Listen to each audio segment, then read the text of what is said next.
وہ یہاں کیوں آیا ہے؟ اس گھر کی بیٹی ثابت کرتی ہے. معافی مانگنے میں نے فیصلہ کیا ہے کہ میری غیر موجود اور وہ معافی مانگے گا. گھر کے سارے معاملات میں نے ثابت کر دیا ہے اور چابیاں رفت کہ تم بہت کچھ ہو.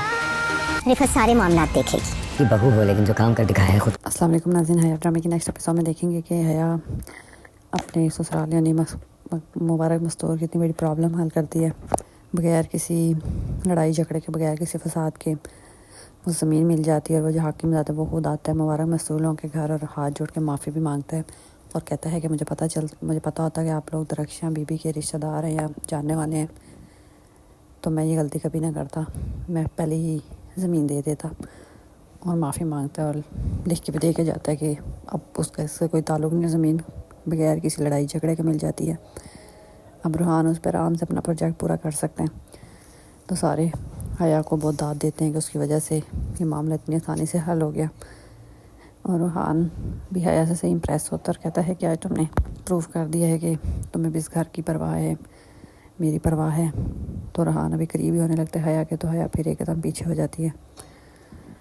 اور ادھر مبارک مزدور تینوں بہوؤں کو بٹھاتی اور کہتی ہے کہ میں نے ڈیسائیڈ کیا کہ اگر میں کبھی نہ ہوئی یا پیچھے گھر کی چابیاں جو بھی ہے کس کے پاس ہوں گی، تو حیا بڑی خوشی ہو رہی ہوتی ہے کہ اس کا نام آئے گا. ظاہری بات ہے اس نے اتنی بڑی ان کی پرابلم جو حل کی ہے.